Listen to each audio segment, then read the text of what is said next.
xibaar yu wér te wóor ca tàng tàng ba abonnez-vous pour ngeen di mën di jot suñuy vidéo. jërë ngeen jëf ci ànd gi ak ñun ci chaîne bi di Buzz 221 HD dañ koy door rek ci combat bi nga xam ni ñu ngi koy xaar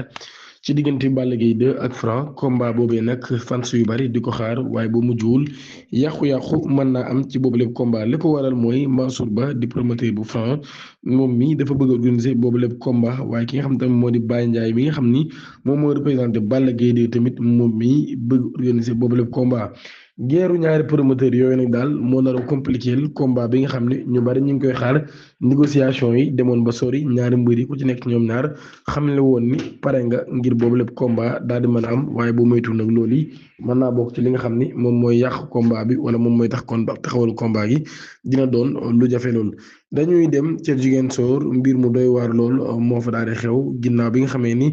ab benn borom mayga la ñu fekk ci mayga bi ñu daal di koy rendi maanaam mu daal di ñàkk bakkanam ginnaaw bi nga xamee ni ba mbir maa nga xew ca Ziguinchor bi 10h jotee jàpp bi 9h jotee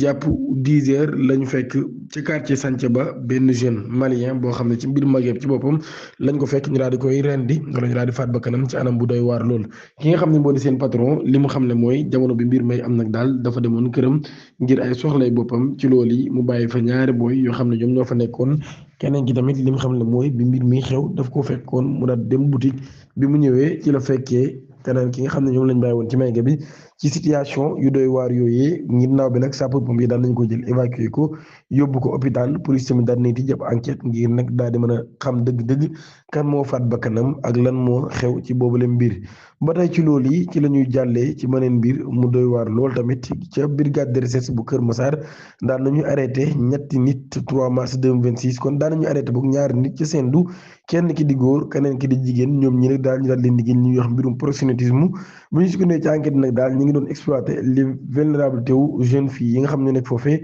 di leen pousse à ce que nag daal ñu daal di dem jaay seen bopp. ci loolu yi nag daal ba tey ñaari individu yi daana leen interpellé en flagrant délit ci ab rendez-vous boo xam ne nag daal dañ ko organisé woon entre ab jeune fille ak koo xam ni ab octogénaire la boo xam ne nationalité français la kon ñoom ñi daan nañ leen teg loxo ñoom ñaar ñi nga xam ne ñu ngi leen toppee mbirum proxénétisme li ñaan ngeen abonné ci chaîne bi activé cloche notification bi te aimé vidéo bi jërë ngeen jëf.